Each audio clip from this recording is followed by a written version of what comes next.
Well, Sunday morning, and we do have some sunshine.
The sandbars are laden with large chunks of ice as a few of the smaller chunks float downriver.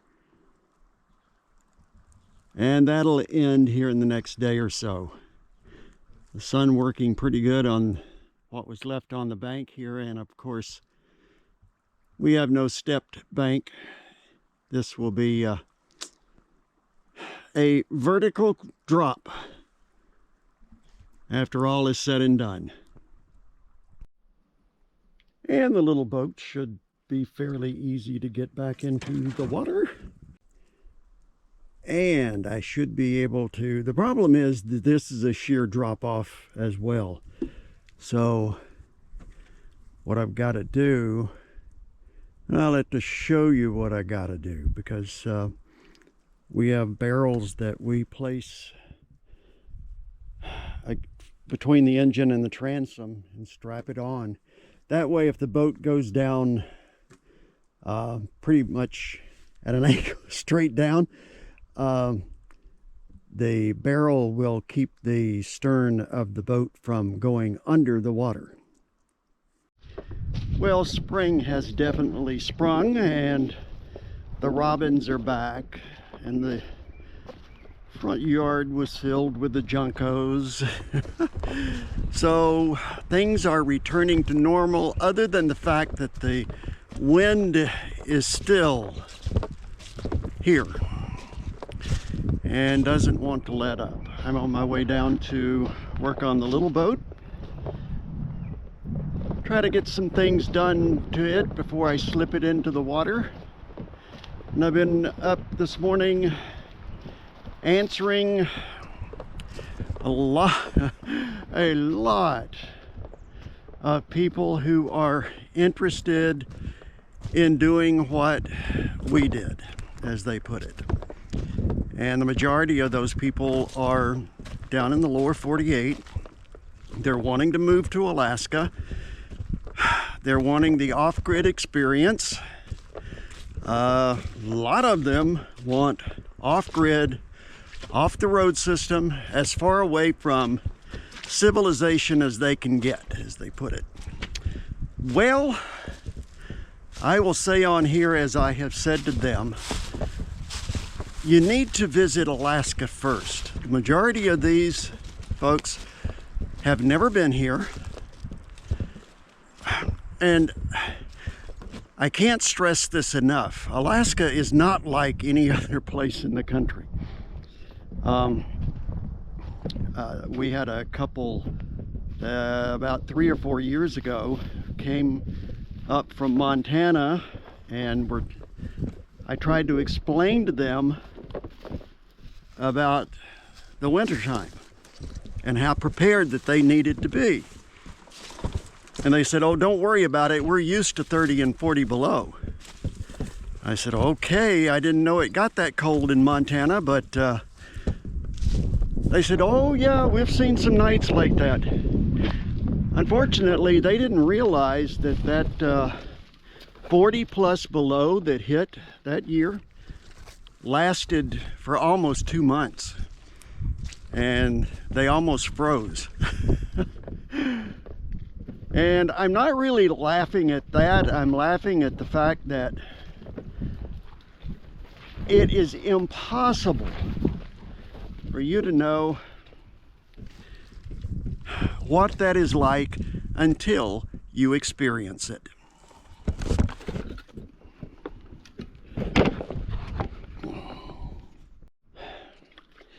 Okay, well, I'm rather impressed with the way this engine is made.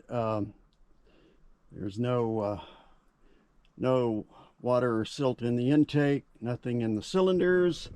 And now I need to see if this battery is going to hold its charge. Yep, we good. Now, to get this thing back in the water, which is not going to be as easy as I had hoped.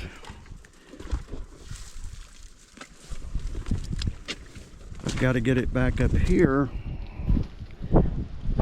and it should slide in pretty good.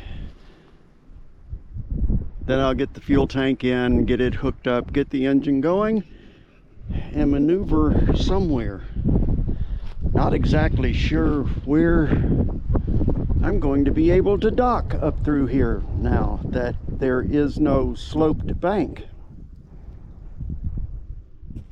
I'm off to work now. Bye.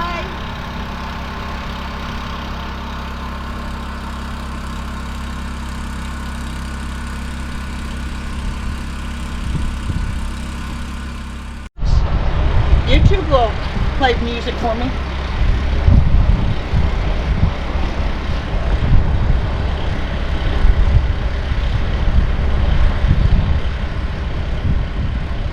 Okay, now, what now? All those cushions I was going to recover back when we were going to make this a pop-up, clean it up. Yeah. Now there's rodent droppings all over the place, Uh-oh. which means rodent pee all over the place. So I'm Yeah. just going to ditch them, get them to the dump or whatever.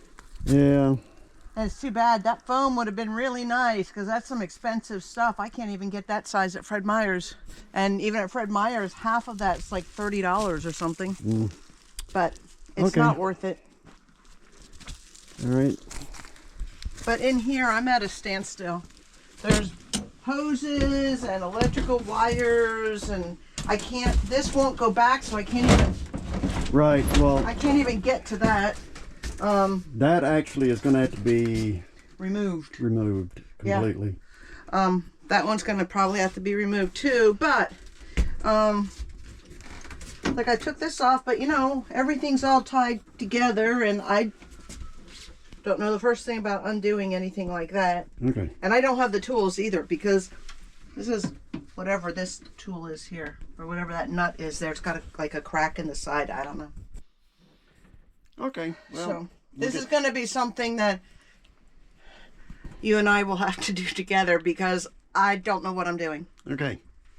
We have the greatest break room in existence. Yeah, on that. I mean, we can just kind of chill out here anytime we get ready. And when I have my she shed, fingers and toes crossed, I don't know that I'll get much done because I'll be too busy staring out at the view and enjoying the sunshine. Well, you're getting there. Very slowly. Yeah, well, you just started. I got done what I could do on my own today, which wasn't a whole heck of a lot. Oh, the rest of it's pretty easy. It's not that. Well, you'll show me what to do. Yeah. No problem. I told everybody that I'm doing this so that I can learn how to build, and that way if something goes wrong, I also have an idea of how to fix it because I built it. Right? Right. Right. That's usually the way it works. Usually. Well, one of the projects going on today was the switching out of the stovetops. We had been using a Wedgwood camp stove And now I have installed a Wedgwood burner that is designed for indoor use. I'm out on this beautiful day enjoying a popsicle. I had some folks say, what is the one thing that you are certainly glad that you did not forget to bring with you? That's everything. One of the things that I never dreamed I would use a lot of are pull ties. I mean, I have used more pull ties in the last 5 or 6 years than you can possibly imagine. It's just one of those strange little things.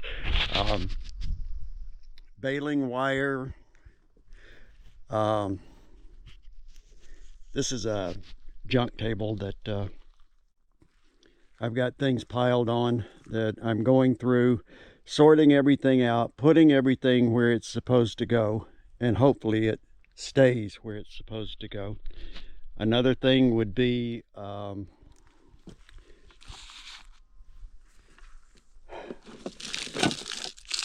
I bought a ton of the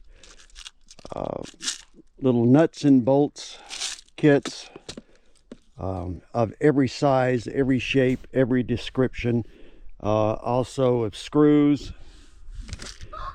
You will not believe how handy it is to have those around.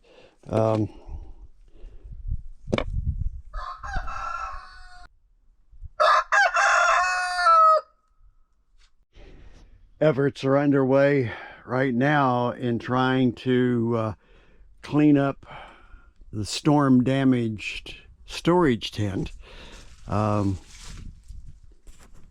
And you will learn to improvise and use the materials that you have on hand to do things like this. That last blizzard really demolished this thing. And, well, if you saw the earlier videos during and right after that storm, you'll know what I'm talking about. But we've gone through things, well, tried to go through things as best as we can, and now I just need to get the new top on this thing after I figure out some bracing for the roof.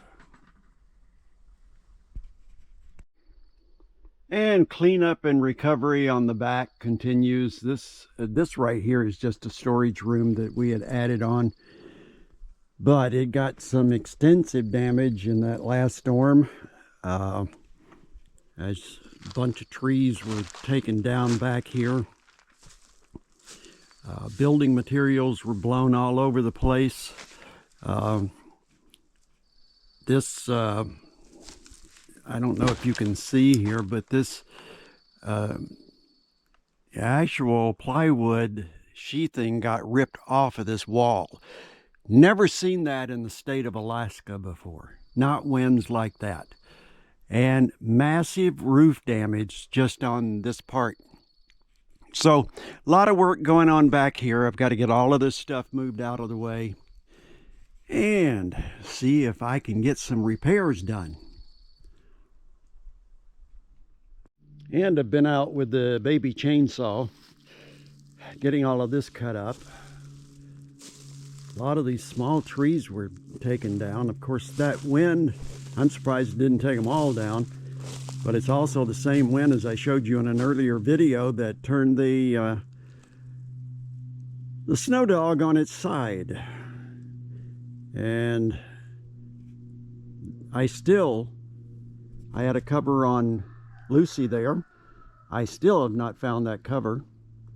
Thank goodness the one on Michelle's skidoo is, well, it ties down, so I'm surprised though that it didn't break those ties and rip the cover off. Well, I'm down by the little boat trying to get some water to drain off here. Did not bring a shovel with me, so not that it would do any good. It has to be a very sharp shovel. This is river silt. This entire bank is like, well, this entire region is like this. And it is not dirt. You can't do much with it because we had someone suggest they bring heavy equipment over and make us a ramp and all of that good stuff. Unfortunately, they could do that, but immediately after the first rain, it would disappear because it would just wash away. And that's what happens out here when you live in the tundra. I'm gonna harvest these and freeze them up for the winter. I should have brought my bag out with me. Oh well, I'll have to come back for it. I think I'm gonna take this one right over here. Easier to get to.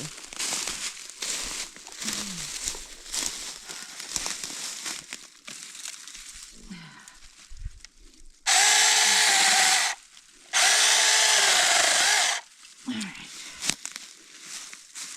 Let's see.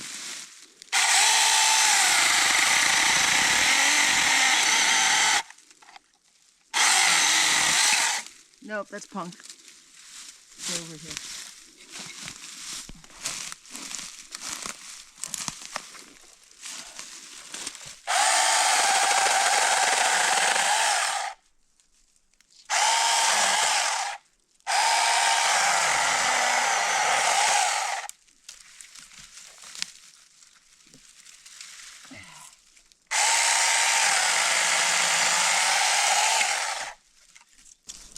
All right, let's see how this turns out when I make tea with it.